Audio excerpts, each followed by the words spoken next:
Hey, Jeff. Hey, Eric. How are you? I'm pretty good. How are you? Doing well, thanks. Really good. I'm doing really good. Yeah, where are we right now? We are up at the Lox's studio recording a Two Jews and Two Black Dudes episode. Yeah. Tell them what we watched, baby. We watched The Last forgot Dragon. The Last Dragon. He almost forgot. Holy shit. How could you forget that? The Last The Dragon. Last Dragon. Baby. You're going to fucking love it. Tune in right now. Bruce Leroy. Incredible. Yo, Styles, what are you doing on Wednesday, October 3rd? Smoking weed, gonna be in the Highline Ballroom. Yo, what you doing there? I'm going to come and join you. Yeah, come join me.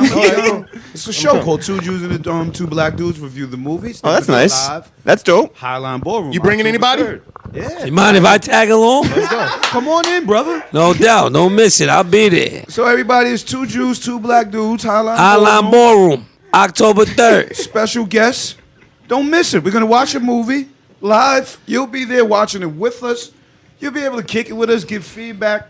Watch Crazy Sheet Luch, watch fucking psychopath, fucking serial killer Jeff. And Eric and myself. You know what I'm saying? It's gonna be fucking lit. Yep. That was really good. That was Yeah, good. Jadakiss, if people want to go get their tickets, where can they go? That was good. That was really good. ItsTheReal.com. All right, now we're back in the apartment, and I hope everyone does go to ItsTheReal.com and gets their tickets to Two Jews and Two Black Dudes Review the Movies live at Highline Ballroom, October 3rd. ItsTheReal.com. Jeff, I did want to make mention after a really heartbreaking weekend and a very tough beginning to this week, I just wanted to say to everybody who has been affected by the loss of Mac Miller, we love you and we're with you.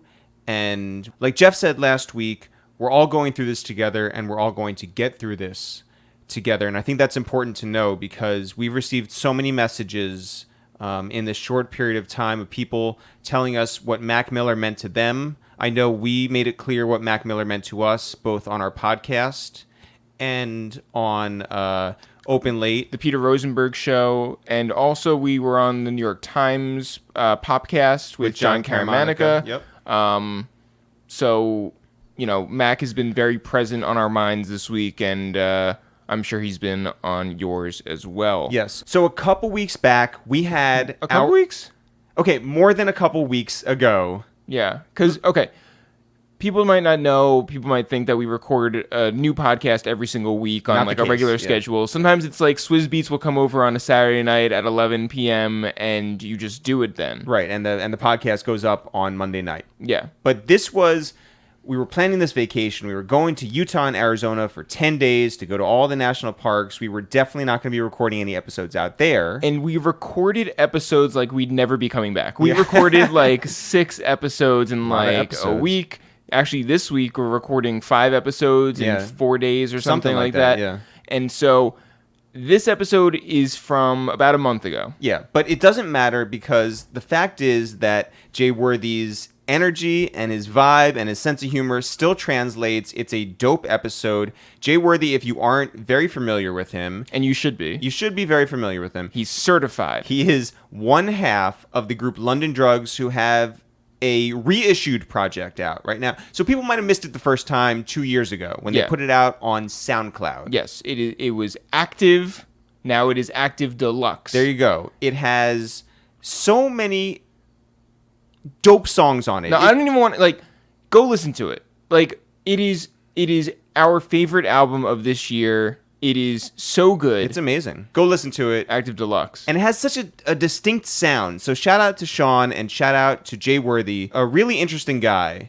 He's from Vancouver, but he's also from Los Angeles. And when Jeff says certified, he is the real deal. He is Pyru of the streets, in the streets, on the streets, yeah, whatever. just going through every preposition. When Vice was putting together a documentary about Compton, right? Bompton, Yeah. they went through Jay Worthy. Yeah, Jay Worthy was the guy. You had to go to him to get to Kendrick. Anything that was going on, it started and stopped with Jay Worthy. We also talked about his relationship with Freeway Ricky Ross. They were selling hair together. It is one of my favorite Out of stories the trunk of his car? that people have told in this podcast. Also, the Sarah McLachlan story is amazing. That's a good one, too. We talk about Drake. We talk about Kendrick. We talk about Currency. Yeah. There's a lot of fun stuff Everybody in this you episode. would think that we would... Everything you would think that we talk hit about on. Yams. Yep. It's a great episode, and there's great music behind it. So definitely check up on Jay Worthy, and then check in when you're heading to Bompton. Jeff, do you have 3 episodes that you want to recommend that people listen to? Yes, but before that, I do want to shout out young Ezra. Oh, yeah. Who brought... So, I mean, like, we were... This episode was in the works for a very long time. Right. And we were DMing with Jay like a million, before he was coming to New York. There were a bunch of months in between the planning of this and it actually happening. But also his manager... One of his managers is our friend Ezra. Yep. And Ezra is a child. And we talk about that during the podcast. Yes. But yeah, Ezra's a young kid. Ezra just finished high school. He's certified in a different way. Yeah, like Ezra has lived about 40 lives, and we talk about that in the podcast. Yeah. But, all right, fine. Episodes that you should check out if you like this one. Number 30, Currency. Shout out to our guy Currency. We do play a clip from that episode in this episode as well. Currency, as you know, is the hot spitter. He is New Orleans' own. And we get into all the details about growing up, about his no limit days, about his cash money days, about his young money days, about his independent grind, his relationship with Wiz Khalifa, about that Rockefeller chain that he owes us. There's a lot. It's a lot of fun. We have this special relationship with Mac Miller. Rest in peace. And Currency's another one. When we get together, there's nothing like that creativity between the 3 of us. All right. How about number 155, OT Genesis? OT Genesis, Long Beach's own. We talk about what growing up in Long Beach was really like. And also what's fascinating is that Long Beach's most famous entertainer, Snoop Dogg, there was never a question that OT was going to go to him and tell him that he raps and he needs to get on and this or that.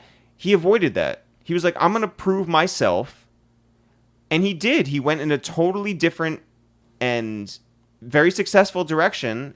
And now he's Snoop's peer, not just Snoop's guy. Also, number 157, T Grizzly. Shout out to T Grizzly. Shout out to everybody up there in Detroit. What a warm guy. We had him up here, didn't know what to expect. I'll just say he told us exactly how he found himself behind bars. Yeah. Okay? Go listen to that episode and you find out. But a nice guy. Super nice guy. I think, smart. Yeah, it's one of those things where it's like, even though he's smart, even though he's a nice guy, he did end up behind bars, but it doesn't define him. You know? Exactly, yes. So, shout out to T Grizzly, shout out to Detroit. Anything else? Yeah, review the podcast, subscribe to the podcast, all that stuff on iTunes. That's so crazy. So many people SoundCloud. give it a high rating, yeah, and then don't leave a review. We've been stuck on 138, and yes, we check.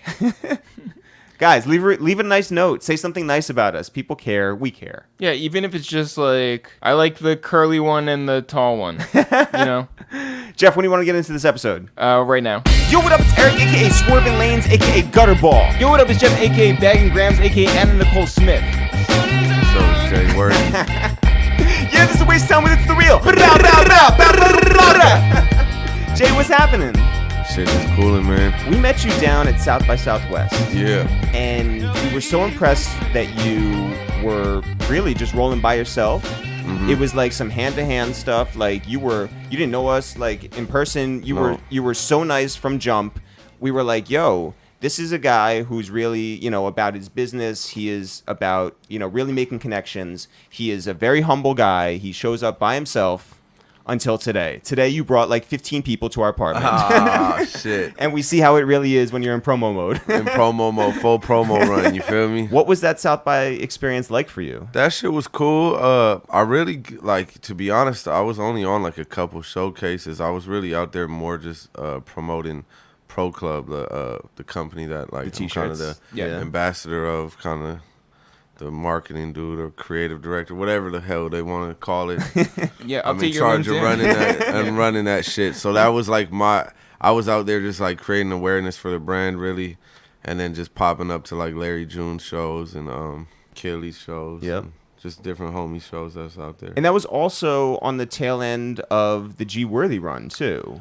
Yup. That project, we know Cardo very well. One of our favorite podcasts when he was up here. Yeah. Also, one of our favorite running jokes is that Cardo is 4'11". He looks like a fucking like the leprechaun. Yeah. He's like a little like garden gnome with his tiny he shoes is. and Yeah, he is the leprechaun. Yeah. Can you talk about your experience of working with Cardo? Yeah, so like Cardo actually like reached out to us because me and Sean got a group called London Drugs. Mm-hmm. So we put out this album called Active, which actually was the re-release today. It came out. And he hit us up because he really fucked with that album. And he was like, yo, Yams always told me to work with you. So that he just, you know what I'm saying? He did it on the strength of that. And then we just linked up one day. Sean came out there. I got Perico involved, and we just recorded this shit in like one day. One day. Yeah, one day. And so yeah. Did you know that you would connect like that? I mean, shit. When me and Cardo got on the phone, like we like had the same music interest and like came up on the same shit. So, you know what I'm saying? Whereas like, I already knew it was gonna work. You know what I mean? That's dope. Well, truthfully, like, you know, when you're saying that you only did it in one day, are you saying that you were like real locked in, or are you saying you just put zero effort into it? No. So like, I mean, really like Cardo was sending beats over at first, and then I would send some to Perico, but Perico likes to like make shit like, you know, everybody together. So that's kind of how we like booked the session, and just, you know, we just came with like fresh shit, just a fresh start. Had Cardo just make the beats on the spot and shit. A few albums that happen like that. I think the Alchemist one, I pretty much made like most of it in like a day. The DJ Fresh one was like a day. Is that a problem then, like, you know, sort of setting the bar that high that it's like whoever you work with in the future, it's going to be like... Yeah, you're telling Sean, you're like, hey, don't... chop up these samples, find these samples right now. Me and Sean took 3 years to make Active, right? So that's fascinating to me that's a project that took you 3 years to make. Yeah. It took 2 years to sort of like incubate and work its way around the world and get the interest of so many people when it was strictly just a SoundCloud mainly release, right? Right, that's all it was. That's why like today we're like, we wanted to put it on like, you know, all platforms and, you know, revamp it and add new songs to it and shit like that. So who were some of the people who took notice over those 2 years? Man, I guess Cardo, Alchemist, Currency, yeah, Freddie Gibbs, Barack Obama. I don't know, man. A lot of people though, it's crazy. A lot of people just like, Cousin you know, Stiz. Yeah, Cousin Stiz, Yep. and like people that aren't rappers too. Like I remember like sports players were hitting me, and skateboarders are like, our music really big in the skateboard community. We're always getting like posted on like Thrasher, like, you know what I'm saying, or like all the Supreme homies and Palace homies are always playing this shit in the store. So it was crazy just to see like what type of people actually fucked with it. Like, what was your expectation like when you were putting it together, or was there any expectation? I don't know. What was our expectation? What did you think? It was low, definitely. Yeah, we were just like, yo, we didn't even know what we were gonna do with it, because after Yams passed, we were like, well, shit, what are we gonna do? And then A-Track like it hit us and was like, yo, I fuck with it.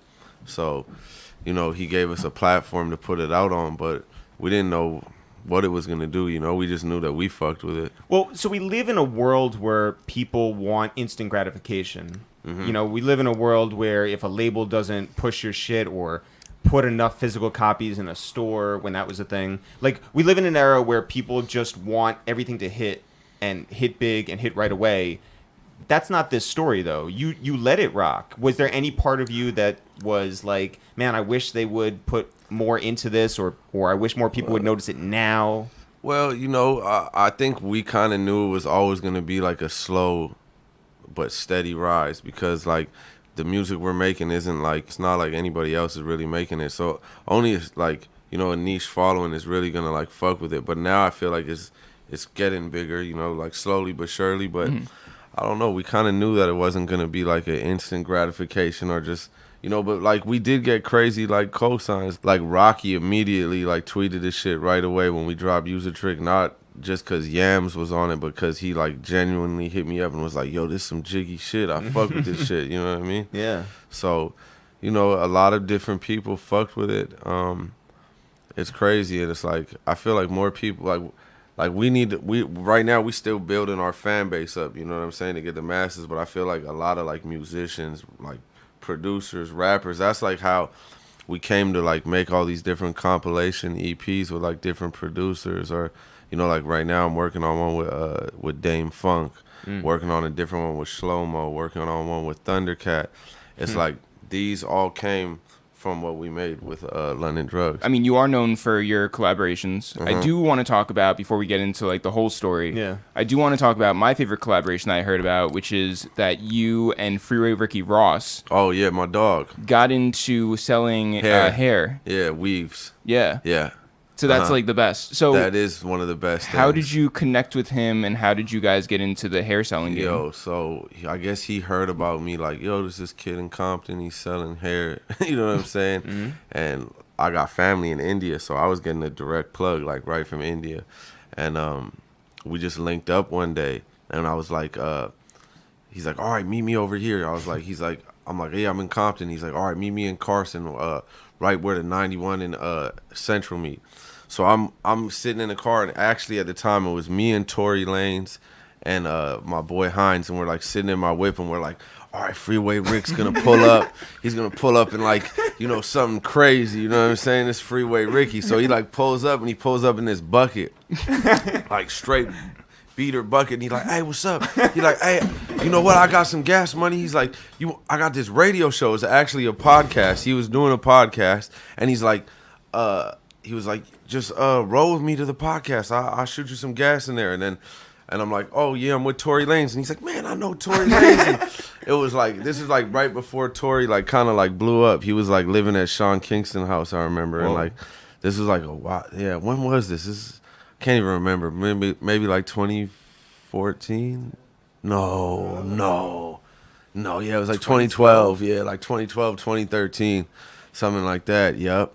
But anyways, we went up there, and then me and Rick just got to talking about hair, but then we got to talking about music and just different shit. And he's a bald man, right? He is. Okay, yeah. So. He's a vegan and he's a bald man. Yeah. But that's why you never test your, you don't use your own product, right? Oh, right. Yeah. So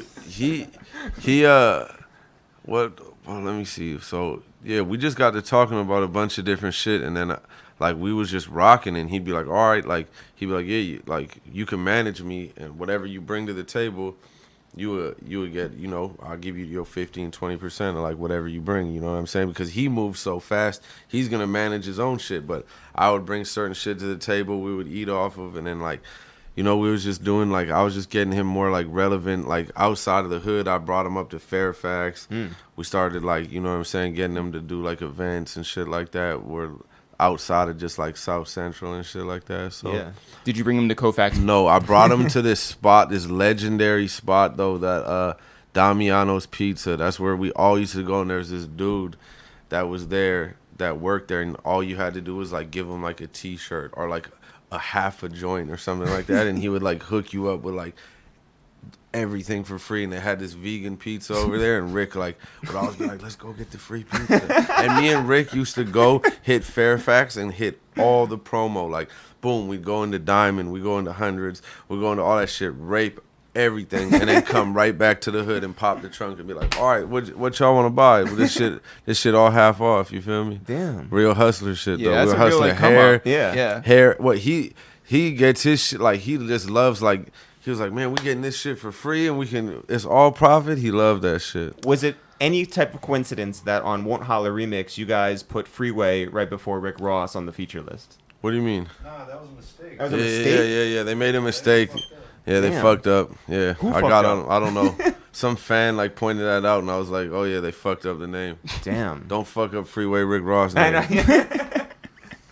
This project is under London Drugs. That's right. Me and Sean House. Where did that name come from?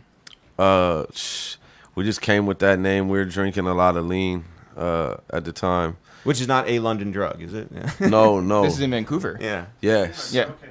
Yeah, she did. Sean's wife came with that name. Shout out to her. Yep. So we were just like, yo, because I was like, we're doing something together. Like, this is like a group. It's not like just Jay Worthy solo. It's like, this is all produced by him. So by the way, if you would name the group Jay Worthy Solo, that would have been hard. Yeah. Like that. Seems like a band meeting you guys are gonna have to have later. Yeah. Anyways, though, we did London Drugs because we were drinking that shit like all the time. Because in Vancouver, you can go buy cough syrup right over the counter for like $10 for like a pint. It's a magical land. I was doing hella drugs though when I was making that album. I wasn't the only drugs I was doing. I was on my fucking 36 chamber shit. Every day I was coming there with a like that was a crazy time. So then when you put this new deluxe version out, is it weird to get back in that space, or is it like? I'm happy to hear. I was just slapping that shit in the car on the way here, and I was like, every time, like, I don't listen to my own music, but so when I was listening to it on the way up here, I was like, oh yeah, this that shit. Like, the first time like me and him like played that shit in the car, we were like, oh yeah, we made some shit right here. Like we knew we fucked with it. You know what I'm saying? So before you came up here, we were just talking about the Currency video. Oh, right? Yeah. Which is fire. Mm-hmm. And you guys did that down in New Orleans at his new building. Yes, at his new building. You know about that, yeah, because we were down there for his birthday. Oh, okay. And you then fuck with Spitter. Yeah, oh, yeah. Oh, no, okay, yeah, 10 that's years. Here's how much we real? fuck with Spitter. Yeah. Crazy.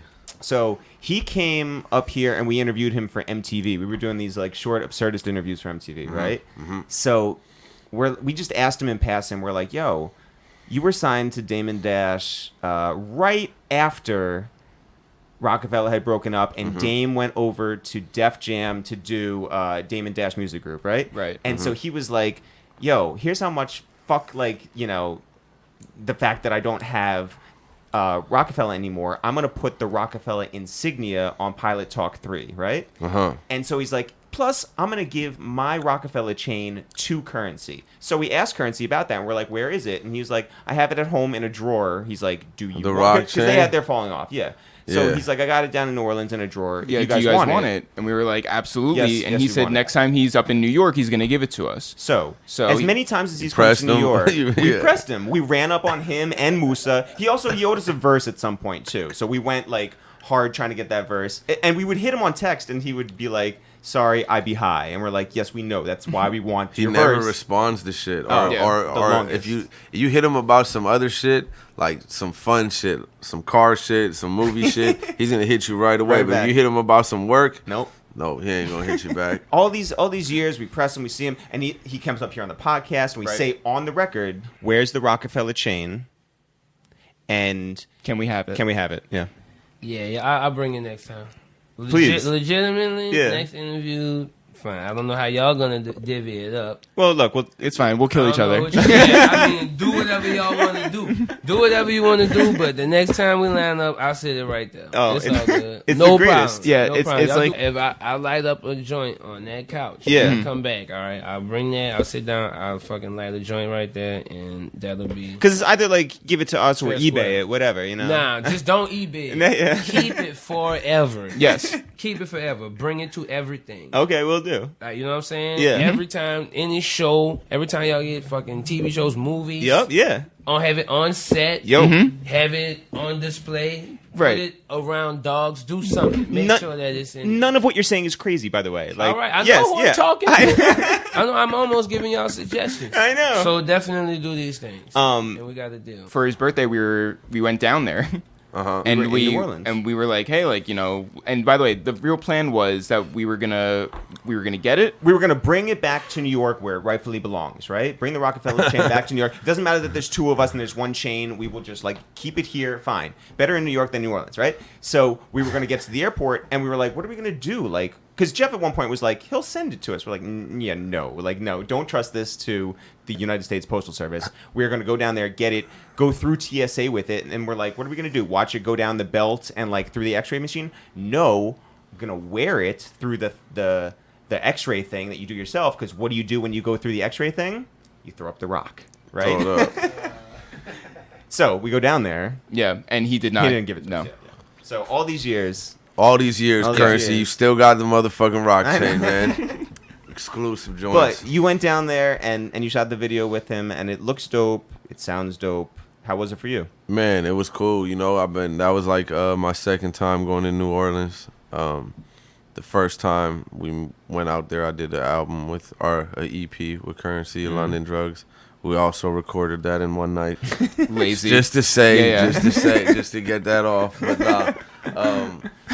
Shit, I like it out there. It's a lot of love in New Orleans. The people are hella cool. The food is amazing. You know what I'm saying? And every time I go out there, like we go low riding, like more than we do in LA. You know what I'm saying? So like I got homies that got like the big homies from my hood got low riders and shit, but none of the like little homies got it. So he thought just because I'm from like Cali that I would automatically know how to like hit switches. So he was like, yo, well, which one of these you want to drive? And I was like, I'm not touching any of those, bro. I don't know how to. I'm gonna turn that shit upside down hitting the switch. You know what I'm saying? So that's that shit fun out there though. I like it out there. Did you end up with the Rockefeller chain? I didn't end up with the rock chain, man. No rock chain. When we were just doing some light research on you, right? Because we want to know a good idea of who's coming up here. Yeah. You did an interview with Passion of the Weiss. Yeah, Jeff Weiss's website. Los Angeles. That's who linked me with Ezra, to be honest. For real? Yep. He was like, yo, this kid Ezra fucks with your music. He manages TK. I think this is like who you need to like fuck with. And then he pulled up into the lobby, and I'm like, I didn't know if he was white, black, or whatever. Yeah. And I'm looking, and I'm like, he's like, what's up? I'm like, oh, this little nigga's like, for it. And then we kicked it, and I'm like, yo, this is my guy right here. Yeah. So, So did you know how old Ezra was before you I met don't him? think so. I thought he was gonna be like 20 or 19. He was just like this young kid or something like that. And then he was pulls like, up yo, in I'm a 17. beat-up car Yeah. over by 91 and Central. Yeah. So Yeah, I No, started he talking. came on some bossy shit. He's like, no, don't trip. I'm gonna Uber to you. I was all the way like in Manhattan Beach, cause I gave up my apartment because I've been moving around so much. So I've just been living in hotels and just floating around and shit. So Yeah. he came and pulled up on me. That's dope. One last thing about Ezra. I started talking to Ezra. He was definitely in high school. He was definitely like, I don't know, 15. But he comes across like a 65-year-old. Yo, this the craziest shit about this guy. I'm talking with him. I'm like, yeah. When we first met, he's like, I'm like, yeah. I'm like, 40 ounce van. That's my guy. And he's like, yeah. I know 40. We used to throw parties together a few years ago. And I was like, a few years ago. So what? You were 13 years old, bro, throwing like.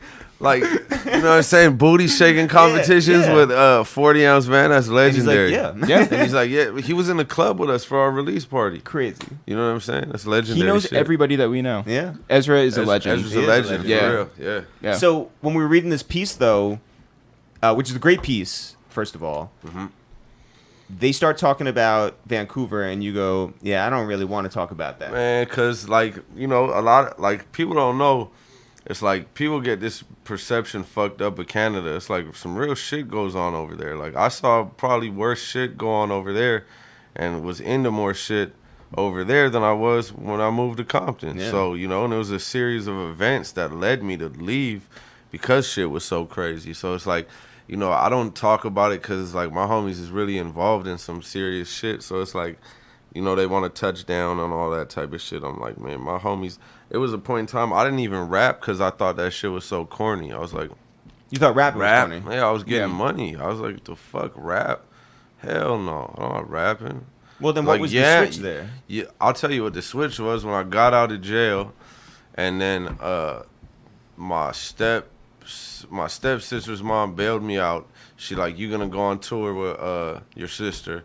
Then I went to 2012. I went to South by Southwest. And this is kind of like, at this point in time, like, money was slowing up. Shit was just kind of like, it was just like kind of a rough time. I was like getting into shit.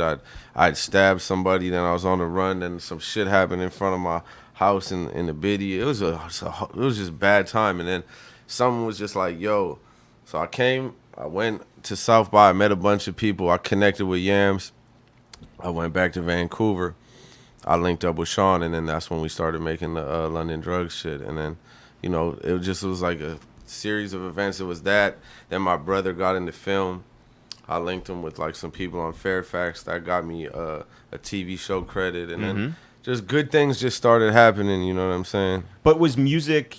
I always did music, Yeah. and I always loved doing music, but like I didn't really like I just did it because I loved doing it. But I didn't really know, like, you know, like too much about the industry or anything. Like, No one said you had a very distinctive voice, none of that? Like, no one said you're marketable? Nobody said you're on beat. no, I had a tape with DJ Mustard that like I had put together. And Well, how'd just you like, meet Mustard? I knew Mustard when he was young. Just through my boy Ducky, rest in peace. He produced his first track, and then he was like part of a clique called Block Stars, which actually trailed down to Vancouver with a bunch of homies that I knew out there. So there's a long connection between a lot of different people. Was he Dijon or was he always Mustard? He was Mustard. All right. Mm-hmm. Yeah. And Yeah. always the same jovial guy? He was rocking. Yeah, he would, like, I was a little bit older than them. So, like, they were, like, the little homies were, like, rocking, like, high school parties and shit like that. That's what he was, like, known for. Mm-hmm. You know what I'm saying? Like, DJing, like, parties like that. Was Ezra there? No. Ezra might have, like, been, like, 4 years old. No, he might have been, like, 8 or at that 40. time. You never know. You never know. Yeah. Or 40. Yeah. We don't know Ezra's age yet. It ain't been verified. He says he's 17, but we're not sure. That's right. When you were deciding to really get into music, what was your affiliation with AP Yams? He pushed us to do the album. He was like, yo, what's up with all these, like, he's like, you're just dropping songs, like, just like, oh, you put out one song a month, or like even like less than that, like, oh, but you do, like, he see that I do like a video for them, and he'd be like, oh, that's tight. But he's like, yo, like, you need to like take this shit and like piece it up into an album. And then, like, you know, he taught me, like, all right, like, he was like, yo, we fucked up. Like, when we dropped Use the Trick, we didn't have the album ready. That we just like put that out, and then the album came out, what, like a year later? Yeah. So it's like, that shit, like, back then, it was just like, I didn't know what the fuck I was doing. I was just like, all right, tight, I got Yams on a song. He coming to the hood, we doing a video, put it out, you know what I'm saying? Now I know, like, and understand this shit because, like, I studied it, you know what I'm saying? And he taught me a lot of shit. EP, remember, because he came to host the party for it and shit. Oh, right. And we ended up, like, parlaying it into a full album. Full album, yep. Mm-hmm. We had originally got him on some songs to do, like, an EP, and he's like, Yeah. let's do a whole album. Yeah.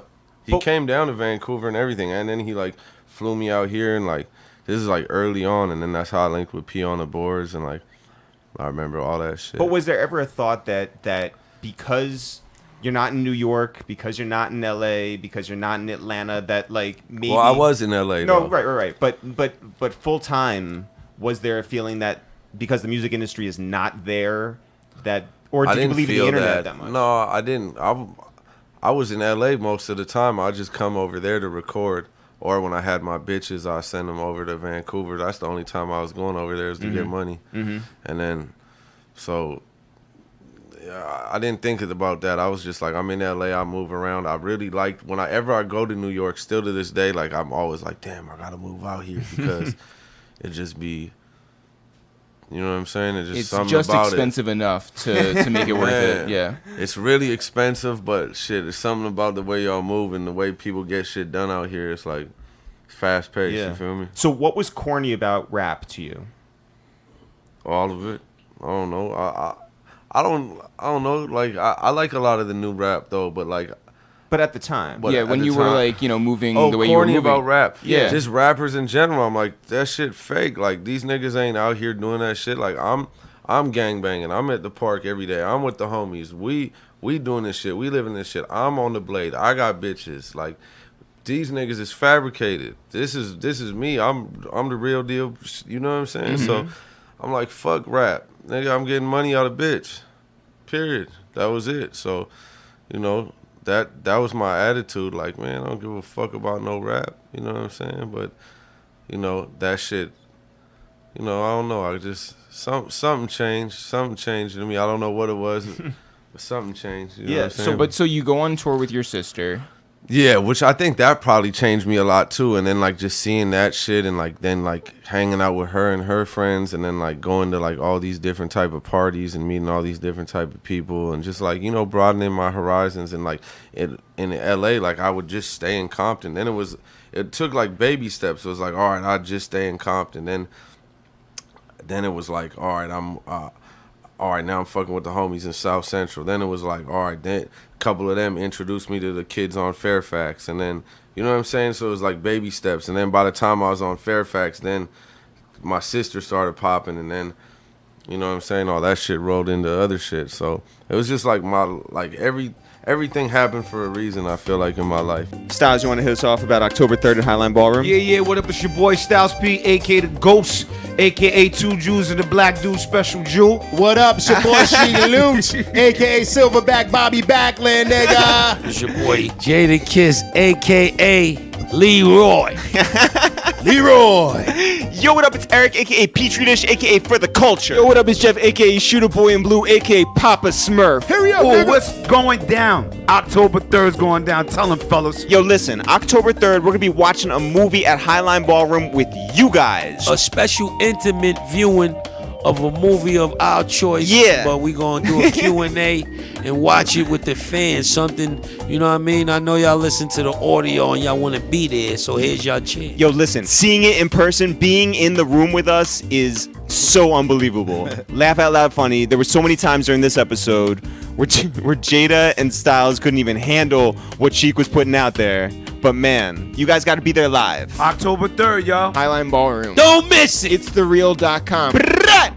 When you decided to make rap your career and your life, Oh, Sean, I remember this. He was like, whoa, you're a rapper now. He was like, he couldn't believe it. He's like, whoa. He's like, so this is like real, like you're like really a rapper. And I replied, I was like, hell yeah. Because I'd made up my mind. I was like, fuck this shit. You know what I'm saying? Like, homies either getting killed, going to jail.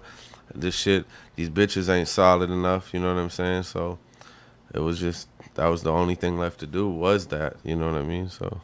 but what did you decide to bring to the table where you would not end up being corny like the guys you did not want to be anything like? Or did you want to be corny like the guys Nah, you didn't want to be anything nah, like? That's what I you just saw on the wanted to road, be yeah. me, dog. That's it. So, and I just like making music. So it was, I didn't think about it like, you know, I guess I was like, damn, like, you know, that's like the all, like, that's the, like, when you gangbang and you from a neighborhood, like, that's how you would diss your homie, like, who rap. You'd be like, blood, you just a rapper, blood. Like, oh, you don't want to ever be called that. You feel me? Like, nah, hell no. What you talking about? I'm a rapper. You know what I'm saying? Nah, never that. But So were you nervous to like tell like your friends? it was cool because homies in the hood already knew that I did music, so they probably wanted me to do that shit anyways and just take it more seriously. I just didn't, you know what I'm saying? But then when I got with Sean, it was because it was like I would go to studios, I would try to make music. I would be like, yo, I would just want to rap on this loop sample, and then the producer there would be like, yeah, that's not really tight. You should just rap on my beats. And I'd be like, all right, here we go. But I'm not, you know what I'm saying? I'm not paying for studio time at a time, and I'm like, all right, fuck it. I'm just going to hop on whatever I can. You know what I'm saying? But then when I got with Sean, it was like we understood the same shit. Mm-hmm. We wanted to make the same shit, so that's how that went. You know, another thing that that you talked about with Freeway Ricky Ross was that he felt like he said that you were too outgoing to be a Blood. That I was too outgoing? Yeah. Yeah. What? Like I'm just like too outspoken and shit Jeff like that? didn't say it. Yeah. Ricky Well, Ross said, Freeway did. Yeah. Because, you know, like, because I mean, like, listen, like, we both share the same opinion, me and Freeway Ricky Ross. Well, I'm going to tell you like this. Like, I get along with a lot of people. Like, you know, for the same reason, like, G Worthy happened, like, because, I don't know, like, a lot of people got it. Like, I let a lot of that go. Like, you can't really, like, gangbang and do business. Because then, like, you know, if you meet some of the homies, they're going to be like, what's up, blood? They're not really going to talk. You feel me? But, like, I'm trying to get business done. And I'm outgoing. And, like, you know what I'm saying? So, I guess that's what he means by that. But I think, like, you know, he know me well. Like, he would pick me up every day on Brazil and Wilmington. So, he know where I'm from. But, yeah, I guess, like, you know, I'm different than a lot of my homies. And that could be just... You know, I was born somewhere else. You know what I'm saying? Also, in this business, it's a lot of relationships, right? Mm-hmm. And we if I wasn't like as outgoing as I am, then like I guarantee you, like nothing would happen for London Drugs. Well, or like you know what I'm saying. As far as like what like because I was running the PR, the like all the shit. Like as far as the like that part goes, Sean do all the production, all the artwork, oversees everything, executive produces everything. But as far as like, you know, being a people person, you know what I'm saying? So were you like sending out emails yourself being like, I would just hit up like signed blogs. Jay Worthy, Yeah. They'd be like hella messy too though. They'd just be like, hey, what's up? I got this song. Andy, you would see that shit. See, Andy's like We have like, we call this, me and Sean always joke, we have like regional managers. It's like Bar is our New York manager. Yep. Andy is our Canadian manager. Breeze is our LA manager. It's like Dunder Mifflin. Yeah. Ezra's Vegas. Yeah. Ezra's the legend. Yeah. Just overall. The overseer. The overseer. So well, he's just been in the industry the longest. he's been in the industry longer than anybody. Yeah. So, but so this business is so relationship based, and there's so many people who are fake out there. How did you determine whether people are, real or not? oh, you see that shit reveal itself all the time. That shit be fake as hell. Sometimes, I like fools would just be like, oh yeah, man, let's link, wooty woo, and all that, and then you hit them up. Build? I know. Where's the build? Yeah, but you know what I'm saying? I'd be off of that shit. Like I could tell who's like, well, you can't tell. You got to find out, but that's how you find out. You be like, oh, that motherfucker was just baking pies. Like he wasn't really trying to work, or he wasn't really trying to do no shit like that. It'd be select few. That's why Yams was like a real dude. You feel me? Yams was not baking pies. Nah, he wasn't baking pies at all. So he reaches out and that was a real nigga right there. But he had his situation. He was working on getting his own little imprint at Sony. Yeah, Lamborghini. Well, no, he had Lamborghini before, and that's when Joey and Aston were on there. But then he kind of like let that go, and then he's like, "Yo, I'm about to revamp some shit." You know what I'm saying? And he's like, "It's gonna give me a chance to like do like side artist shit." And he, okay, like we've been going to these label meetings lately, and like what I do for Pro Club, what I did for Vice, what I've done for a lot of companies, I feel like I could do for a record label as an A&R. You know what I'm saying? Not just as an artist, because with Yams, it was like I would put him on to certain artists. Like I was like, all right, man, listen to BG Perico. You know what I'm saying? Yeah. G Perico was locked up in jail when I was playing Yams' shit. Earl Swavey, yeah, like certain shit like that. So he was like, he was gonna build this thing at Sony. He was gonna like grab us to be the like LA guys, but I was gonna help. You know what I'm saying? Like recruit artists at the same time. You feel me? But you have a tremendous ear. Like good your choices and the people you work with is pretty amazing. Have you thought about taking people under your wing and being like, yo? I mean, me and Sean talked about it. Like, that's why we started our imprint, GDF Records.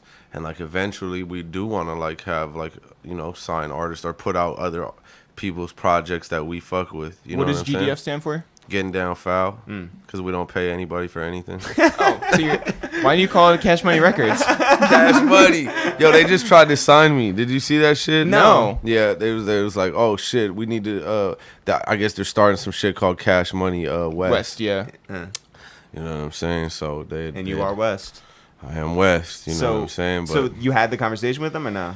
I had a little conversation with him. It was through my big homie Wacko. Yeah. Not Whack 100, Wacko. Yeah. And then he hit Whack and was like, you need to check blood out, I guess. And then, boom, I just seen the post go up, and it was like, I keep getting calls about Jay Worthy. I'm like, nigga, you probably got one call from the big homie. But yeah, anyways, fuck it. If the bag right, I'm going there. You feel me? I'm going wherever the bag is. You know what I'm saying? Well, but it's not just about the bag. It's like, are you gonna let me put out music the way I want to put out music? Because, somebody like Greedo, that shit was so tight in it. That was such an inspiration for me, because I was like, this fool is like literally putting out like music. Like he's dropping like 30-song albums like every like couple weeks, and just like keeping it going. It's like, that's like, with me and Sean, like we got a lot of material and a lot of music, so like we don't want to slow down at all. Like now that we got to like start this rollout with Active, like watch, you're gonna see like every month we're gonna have a new project. That's super dope. For like a minute. You know what I'm saying? You're gonna release them in the same way, or on GDF Records? Yep, straight through Empire. That's super dope. Through Cash Money. Through Cash Money. Yeah, everything is through Cash Money. Shout outs to Birdman. Yo, it's crazy. You know where Currency lives? Like, in the gated communities over there. Like, he's like, yeah, that's Miss Gladys' house. I'm like, Miss Gladys? I'm like, you talking about Birdman's mom? I was like, and then he's like, yo, this the big timers house. Like, seeing all that shit, to me, I was like, wow. That's wild. Because, like, coming up, that was the shit. Yeah. Cash Money was the shit. What'd you think when Mac 10 signed to them? Oh, that was hard too. I think he got them for some bread too. He got a nice little check. Yeah. I hope the Cash Money West deals look like that. You know what I'm saying? Me and Sean definitely signed in there. Give us that Mac 10 deal. You lived with Big Face 100. Yeah, right? I sure did. Yeah. So who was the clean roommate and who was the messy roommate? I lived with. Okay, so look, Face lived on. It was like this. I don't know if you've seen Black Wall Street, like Brazil and Wilmington. So it's like these two mini like flat houses. They're like they could be called like apartments. Face's one is right here, and then me and his dad's one were right there. So me. Wait, what do you mean they could be called apartments? Like I don't know. They like. You just gotta like see. You go look at that video with Drake and Game. Mm-hmm. That's outside of my house. Look at those like, they just like some like, it's a trap. Like it's a hood spot. Mm-hmm. I don't know what you would call it because it's not like it's not a house, but it's not It's like a compound. Yeah, it's like a compound with like only two units on it. So me and his pops lived in one unit, and then he lived in the other one. Yeah, that was a crazy time though. Were you living there when Drake came to shoot that video? No, I had moved out at that point, but Because the video was coming in. Exactly, and I was like, man, now my house is gonna be on blast. No, but you know that shit like right around the corner from my neighborhood, so Yeah. it was nothing. Face it hit me like, oh, you know Drake shooting a video with my brother, like tell all the homies. So I brought all the West Sides, I brought all the Anthons. We was there deep. Yeah. That's how I met Drake, and then that's how Drake like kind of fucks with me because he met me there, and all the homies was like, "Hey, blood from Canada too," and whoop. And then one day, me and Andy were at like this some like mansion party in like West Van in like the hills, and I'm like, he's like, yeah, they said they having like a party over there. So I'm like, all right, let's pull up. And I'm like, man, them niggas ain't gonna be here. And we'll get up in there, and then there's Drake and all them in there, and then he seen me, and he was like, yo, what, Jay Worthy, what the fuck you doing out here? Like, you know what I'm saying? He forgot completely that I was from Canada. He's like, I telling him like, what?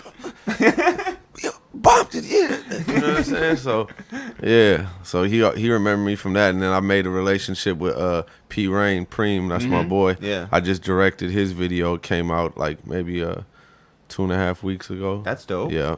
Do all Canadian shout out artists, to Toronto. I don't Yeah. really fuck with anybody in Vancouver, but I fuck with Killy. Yeah, I was gonna say I fuck with you have Preem. Killy I here. fuck with I fuck with Pressa. I got a lot of people in Toronto. Toronto on some real shit. Yeah. For real. It's going down over there more than anywhere. Yeah. Who's a Canadian artist or personality that people would be surprised you're friendly with?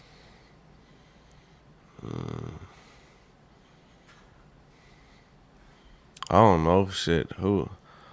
Sarah McLachlan. There you go. What, Facts. real? Yeah, for real. I recorded at her house and shit. What? Yeah. Did you pay her for studio time? No. Never. Wait, I can't tell if this is fan fiction or not. No, this is like, real. I recorded Sarah McLachlan's house. How did you meet Sarah McLachlan? It's a long story. Was she at the same party as Drake? No, Was she at the same party as Ezra? my pops is homies with her ex-husband, but they still own the house and the studio together. She has a compound. She's got a compound, and there's this crazy studio there, and it's in the hills in West Van, and like it actually has this like what do you call that, like a crane or like an elevator Stork. thing to Yeah. bring in grand pianos into the studio, because it's like, yeah, some crazy shit, like an elevator that like comes in through the trees, like into the studio. That's wealth right there. Like, Yeah. Shouts out to Sarah McLachlan right So there. anytime that you see like the sad dogs video, yeah, the commercials. you're like, that's my friend. You know what I'm saying? There you go. Did you just try to like stunt and bring in like a grand piano just cause? No, I didn't. No. Yeah, just through the front door. Yeah, No, yeah. no. On that I elevator. should have. Yeah. I should have. So you have that relationship with Yams. Yeah. You felt like you were gonna keep that relationship going and perhaps sign over to his new deal? Yeah, like whatever, you know what I'm saying? I was rocking with whatever he wanted to do. You know, that was my dog. He got me in the music game. So whatever he suggested, I was going to go for, because you know, it was in my best interest. And did you feel like you guys understood each other on another level? Yeah, definitely. And, you know, he just understood what type of music we made and wasn't trying to, like, change that, you know. And, like, you know, shouts out to Def Jam. We just took a meeting over there the other day, and, like, the lady that we played our music to, like, she was cool as fuck. What was her name? Huh? Caitlin? She's tight. She's like, yeah, no, you guys are tight. It's just like, I like what it sounds like. Sometimes I go into those label meetings and they're like, all right, what's the radio hit? What's your numbers like? I'm like, all right, let's go. I'm tired of this. Yeah. So they care about music. Huh? They care about music. That's crazy. No, they care about numbers. They care no, about. I think you were saying that now they do. They're like No, this that new meeting. one. Yeah. Yes. Yeah. But they just fucked with it genuinely. Like, a lot of people don't understand like what we do. You know what I'm saying? They'll be like, "Oh, this sounds like some old school stuff." I'm like, "Oh, okay. All right. Did you even do your history? Like, who set this meeting up? Did you even know who I am? Like, what the fuck going on?" So, well, you do have like multiple managers, so it could have been like any of them who set the meeting up. Like, it's probably, it was Ezra, and the year was 1997. yeah, exactly. That's what happened. Do you have any good Suge Knight stories? I got good Suge Knight stories. That was my dog. You feel me? I got nothing bad to say about him. That's for sure. You know, we got along cool. He always hit me up. Like, it was funny too. Like, when's the last? I spoke to him like just the day before all that crazy shit happened. Because I was actually out in New York and I was working on Noisy Bompton, and then he had hit my phone like, how you gonna make a Bompton documentary not have me in it? And I'm like, that's why I'm calling you right now. I'm like, about to put you on the line with these guys. And then they got off the line with them and they were like, man, Suge is a nice guy, man. We got it all set up. We're gonna go there. I'm like, yeah, I told you. The next day, the video shoot, you know what I'm saying? So, you know, that was the last time I spoke to him. But yeah, music became your career, but like you said, your brother got big in directing and filmmaking. Oh yeah. My brother does his shit. Like, he just did a crazy documentary. My brother lives in Toronto. He just did a documentary called True North with the Canadian Film Board. It's about like, it's like kind of like Hoop. Do you remember Hoop Dreams? Yeah, sure. Of course. It's like the Canadian Hoop Dreams. This shit's really dope. That's though. awesome. Because there's a lot of talented ball players coming out of Toronto and shit. Yeah, a lot of talented shit is coming out of that city. Period. But yeah. So. He kind of got me like, that was like my pops. He kind of always just like raised us on like good films and good music. So I guess I went and did music. And he went and did film. But that, when he put me, like, we made this show called like Welcome to Fairfax. We sold it to like some network or whatever. And then that kind of got my feet wet and like just knowing what's up with film and how that shit goes. And then Yams was like, yo, Vice is gonna hit you up and they're gonna they want you to like be their dude to like walk them through all these hoods and like film all this shit. So I was like, whatever, as long as they cut the check, like we can do that, I guess. So then it was like, all right, we want to do it on like LA Bloods. So I was like, all right. I took them through a bunch of neighborhoods. Then they were like, no, we just want to do it on Bompton. Then I took them through a bunch of Piru neighborhoods. Then it was like, nah, we just want to do it on you and your homies. And then it was like, all right, now we want to do it around the Kendrick album. And then it just happened. It was just like three of my best friends, they just did it on and like kind of like made it around to Pimp a Butterfly. But so once I did that for Vice, I was kind of in the door. Not to cut you off, but was there anything that you wish had made it in to the Bompton documentary? Yeah, some of my songs, so I could be getting checks right now. I'm tripping. Like, what? The homie told me, like, blood. He told me, like, I'm still getting paid off of that shit. I'm like, I gotta get my ass capped. Or what is it? The SoCan. It's hooked up. I do have one song on there. Yeah, and I just haven't got a check from it though. But it must be piled up now. What's your ASCAP name? I don't know. I don't know if I have ASCAP. Do I only have SoCan? SoCan/BMI. All right, that's what I have. Some Canadian shit. my ASCAP is Can I Get Paid Publishing. This is true. Yeah. This is true. But if you weren't involved, Kendrick wouldn't have been involved in this, right? No, of course not. Like, you know, he did that on the strength of like me, G Weed, and Lil L. You know what I'm saying? Free G Weed. But that that right there, you know, that was us like putting that together, and him just being like, this opportunity for the homies to like get some shine and and it's a good look for us. And you know, Kendrick just a real dude, like, you know what I'm saying? I don't know if you've seen, but like anytime I'm with him, he'll bring me out on stage, he'll give me a shout out, he'll tweet my video. I just went to Australia with him, like he still come to the hood, he give back to the homies every Christmas, like it's just a real dude right there. So, you know. Was there any concern on your part of how Vice would portray everything that you were showing them? Me and G Weed sat in the editing room and made sure that shit was right. So we got to see like the edit, and we were just like, all right, like, you know, of course they're gonna like film and shoot it and have like their reporter dude or whatever, Zach at the time, and so it's all good. We knew what to expect. We just made sure, like, you know. Yeah, because there were concerns when they went to Atlanta. Yeah, that it was portrayed sort of as an outsider. Yeah, of course. Or anything they do. Yeah. Well, you know, at that time it was just like we trying to make it out the hood, and this is an opportunity for us, and it gave opportunity for my homies to get shine. Like, so like, you know, that really pushed my boy Lil L into like actually doing rap, like pursuing it. It pushed like G Weed into like becoming like a manager and like a music dude, like, you know what I'm saying? So I think it was just overall, it was just positive for the neighborhood. And then I got way more work after it too, because like anytime now somebody wants to go shoot something in Compton, whether it's like A&E or HBO, they were like, oh, we'll hit up Jay Worthy. He's the guy for the job. You know? Are you picking up every phone call you get? I check all my DMs. I pick up all my phone calls because it's money. It could be money on the line. Even if it's caller ID blocked. Sometimes I do. Yeah, sometimes I will. I'll be like, who is this? And I don't know who Cash Money, yeah. It's Cash Money. Told you we got the bag for you. Where were you when you found out that Yams had passed away? I was in Whistler. It was like a little like snowboard town in Vancouver. Yeah. Yeah, it was it was like the day after my birthday or something like that, or like 2 days. Yeah, something like that. I was upset, man. That shit fucked me up. How'd the news get to you? Somebody just like, I was like just sleep, and then somebody just called my phone, like told me that shit, and I was just like, man, I was sick. You know what I'm saying? I flew out here like whatever the week was, the next week for the funeral. Yeah, that shit was weak, man. That shit was weak. How'd you bounce back? I mean, shit. You know, I just know, you know, he just want to see us do what we doing right now. So, you know, I feel like, you know, we keeping his legacy alive by doing our music and keeping our shit going. You feel me? But, who in the camp are you closest to? Shit, I don't know. I talked to 12E and Lou probably mostly. Jay Scott. Yeah. You know what I'm saying? They're my guys right there.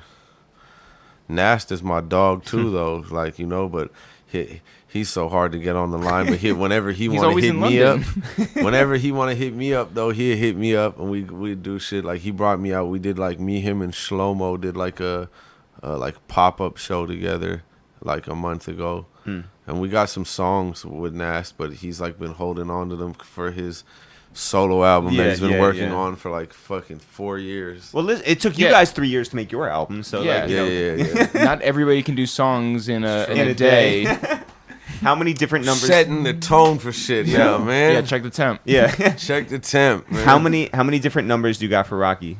Huh? How many different? I don't have any numbers on Rocky. Wow. I just always see Rocky. It's always, you know, salute. We chop it up, but yeah, no Rocky numbers. How many ASAP text threads are you on? Not that many at all. All right. No. You keep it lean. It's just, you know. Yeah. Well, yes, you do keep it lean. Oh well, yeah. I do drink lean. Yeah. I need to stop. So I'm not. I don't drink it all the time. So just for flights. Right. Just for flight. No, for real. Like, I do that shit to like medicate. Like, I got trouble sleeping, so it's like that shit like really the only thing that could put me down. They gave me Zopla clones, and that shit I popped. What is a Zopla clone? I popped that on the plane, and I think I took like some bars and like some lean on my flight here, and I got on the red eye, and I still couldn't sleep. Damn. Yeah, that shit. That's really Wait, so then what did you do if you couldn't sleep? I stayed up. Well, yes. And then I got here and I had to do rhythm roulette, and I drank as soon as I got off of the plane and turned up. I bet you that rhythm roulette's gonna be brazy. Yeah. They're gonna look at me like, wow, he's brazy, but picking out records had to be crazy. Yeah. no sleeping off all that shit had to be crazy. Now that I'm thinking about it, but I'm gonna hit them and be like, Rhythm Roulette's mainly about producers, right? Focus all that shit on Sean and just have me come in when I do my rap part with Shy-Hef, and that's it. I'm gonna be on there like, hey, blood. Yeah. So Sean's over there thinking about it like, oh man. You were in a zone. Yeah. You can say that. Yeah. All the above. Yeah. So. In a hole. Huh? Was in a hole. I looked faded in there, huh? But that's all right. But you were like right there, but not quite. Oh, really? It's all good. Well, no, fuck it. I for one am very excited about this video. I know, yeah. You got to be in the editing session for that. Yeah. Fuck it. I know a lot. I know everybody at Mass Appeal. They won't fuck my shit off. They're all cool. They said we could see it before.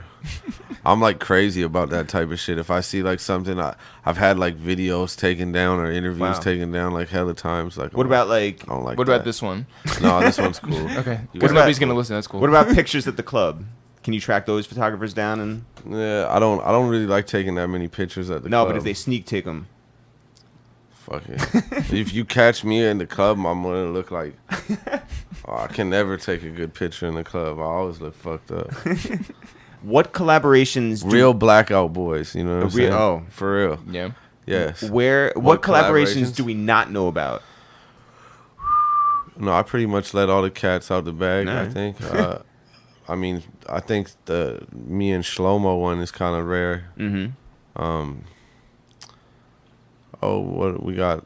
Me and Left Brain, London Drugs and Left Brain. Mm-hmm. That's been coming for a while. That has you know about that. Yeah. Jake One and Jay Worthy. That's super dope. Yep. That's some Northwest shit. I don't know about the Sarah McLachlan one. That one's in the works. We're gonna work on it. We're gonna get Elton John in there too. Oh my God, grand piano. You know You got to get Alanis Morissette. Fire. Yeah. You got to get Bryan Adams. Bryan Adams. That's some royalty. Yo. Give us a good story from Alchemist's house.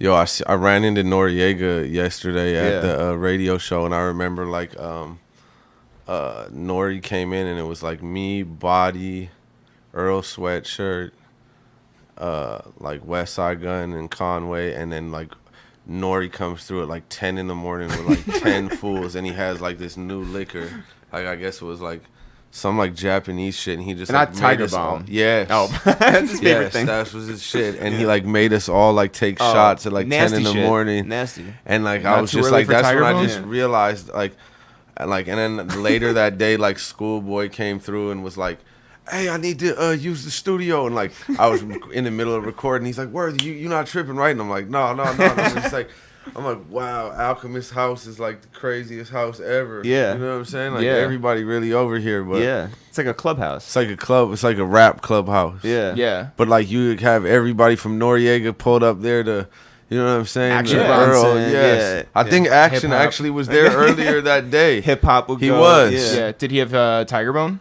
Did he have Tiger Bomb? No, Yeah. he missed out on that. Oh, yeah. He missed out. He missed out on it. Yeah. But I'm sure he's real I bummed. had enough for him.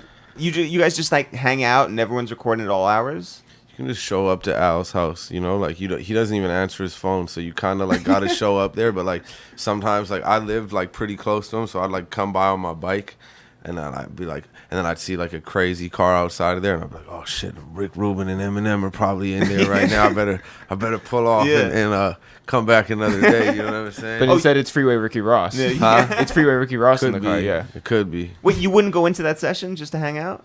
I'm not gonna go knock on the door and bother that man when he got those type of whips outside of there. That's some other shit. You know what I'm saying? If I'm already there, then and those people pulled up, then it is what it is. But I'm not gonna at the door like, so. So I was just in the neighborhood. You know. It's true though. What changed after that Vice documentary? I got Vice to shoot every video for free for like a year. That's pretty good. Yeah. That's pretty good. Premieres like always on the Noisy YouTube channel. People thought I was signed to Vice. They're like, "Oh, the rapper who signed to Vice." I'm like, "No, but if that's what you think, cool." Yeah. whatever. Yeah, think it. That's the best when like just they can think that you're signed to Cash Money, they can think you're signed to Vice, they can think you're signed to Dep, whatever. But we're just, go ahead. As long as you don't have to pay them a percentage, I know. then like it's fine. Yeah, we're not gonna pay them a percentage. How come you don't have a Wikipedia page? I don't know. Ask Wikipedia. I don't know. See, I would make it for you, but I got banned. Yeah. I don't want one. Like, all that shit's too like telling you like my life, like all that certain shit, govy names, I can track you down type of shit. Like, nope, not for that. Right. Like, You're from the town of Nardwar. What are you talking about? He knows everything on you. He probably does. Yeah. He probably does. He always sees me at like different things, and he always like tells people, he's like, that's Grimes' brother. I'm like, all right, that's enough of that shit, man. It's enough of your crazy ass, man. But no, he's cool. I fuck with Nardwar. What does New York mean I to got you? dirt on Nardwar too, though, man. No, So, all right. he's Just keep it, yeah. You know what I'm saying? Well, we're gonna interview him. So You're gonna like, interview him? Yeah. Yeah, I'm sure he knows like everything on everybody. He He's does. like, actually, in 1993, Ezra signed fucking What does New York mean to you? shit. New York's the shit. I love New York. This where it all started. This the Mecca. You feel me? This Who do you where, link up with when This you where come in? everybody get fly. This where the hip hop started. This the shit. You Yeah. feel me? Who do you link up with when you touch down? Bar. Yeah. You know what I'm Yeah, saying? yeah. A lot of people, like Shy Hef, you know, all my 9 Trey homies uptown in Harlem, you know what I'm saying? My Pyru homie that you just seen out here, we got a hood out here too. So, you know, it's all love, you know what I'm saying? All my homies at Palace, Supreme, all them, you feel me? Yeah. Are they also Pyrus at Nah. Supreme? It is a red logo. Nah, it is a red logo though. How do you know Taxstone? Oh, Tax was my nigga, man. He used to pull up on me like heavily out here. I met him with He had a Freeway good ear Rick. too, by the way. He did? Has one, yeah. Still one, yeah. Bet he does, man. He He was early on everybody. He still hit me up from the inside. That's my guy right Yeah. there. Shouts to Tax. Keep your head Free up. Tax. Okay, so we know about obviously London Drugs. We know about your collaboration with G Perico and Cardo, G Worthy. Did you have any other collaborations that had amazing names for them? I like the one that we're gonna call the Left Brain one. It's called Brain on Drugs. That's really good. That's really good. That's really good. That one's Yeah. really hard. Is he rapping on that too? Yes, I made him rap. Really? Yeah. Was that tough? Kind of. Yeah. Like he didn't like. It wasn't like. Those were like we. That. A long session. Yeah, those were long sessions. He does like all punch-ins and shit too. He's got a wild technique of recording. Which is? Well, it's weird, like. Here. Sit here. Exposed left brains. Recording that. It's tight, but he'd be like doing like 4 bars and then like fucking off for like an hour. Yeah. And, like coming back and like redoing it. Can you imagine that? Like No. 4 bars and then coming back in an hour? That That's sounds like you crazy. going to Australia. Yeah, I know. Yeah. For real. Yo, in the time it took you to fly to Australia, you could have recorded an album. Right, yeah. That part. Nah, but we got that done pretty You quick got it. though. Yeah, we did. I was like, That was like a week maybe. yeah, he came to my house for like, what, 10, 11 days. Everybody's like coming to my spot in Vancouver. Yeah. And then we take him to the studio and record. Yeah. And it's just at his house. So it's like Yams, everybody, the whole mob pretty much been through there. A lot of people came through.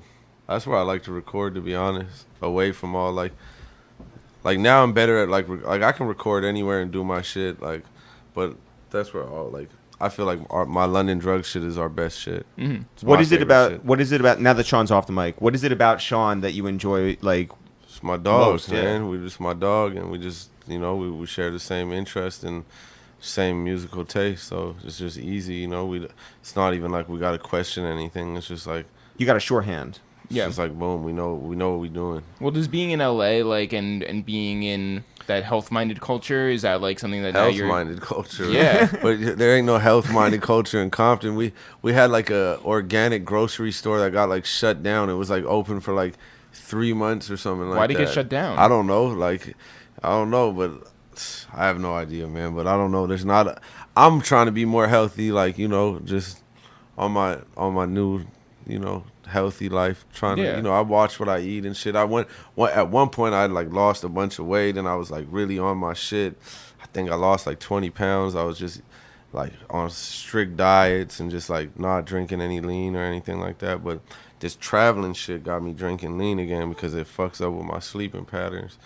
And then a nigga can't fall asleep properly, so I be getting off of the juice. Damn. You know what I'm saying? You don't buy it through like Instagram? I don't really drink it that much though. Like, to be honest, like I really like do that shit to medicate. Like I really do it to like, all right, I need to sleep on this plane. Then I do it we don't really sip, like when I come to the studio, Sean, I never sip London Drug shit anymore. Like I'm pretty, like I come over there, I'm so sober, I'm sipping water, like, so that shit like just really be like special occasions or bar mitzvahs. Yes, traveling. Does it shock you how much of a rapper you've become? I guess, yeah. Yeah. It has. You're the guy you used to hate. Yeah, exactly. But nah, I don't even like consider myself. It's like, yeah, I rap over beats, I guess, so I'm a rapper. But like, I'm not a rapper though, man. Well, how many of the guys like growing up like would rap? Huh? You know, like how many guys just like around would rap? Yeah, they all everybody, be rapping. right? Yeah, everybody get faded on the block and then start rapping and but shit then, like but that. no one wanted to be the rapper. Nobody wanted to be the rapper though. But then like homies that even be like, like we had one time we had like a studio right in the turf, like right in the heart of the foul line, and like all the homies would just be hanging out at the park drinking, and then we'd just go back to the homie's house and like just make records. Those records will never come out because they're like super gangbanging and disrespectful and shit like that. But like all the homies bust. All the homies can rap. You feel me? So when you were growing up and you would hear people rap and you would hear lyrics that they claimed to be true and you just thought it was all false. Not even that. I wasn't even that. It's just like I don't know. It's just like something about like, I don't know, just like, yeah, that shit corny. Like, rappers get robbed in LA. Like what we see in LA, like out of towners come and like pay gangs to like protect them and shit like that. Like that ain't bracking. Mm-hmm.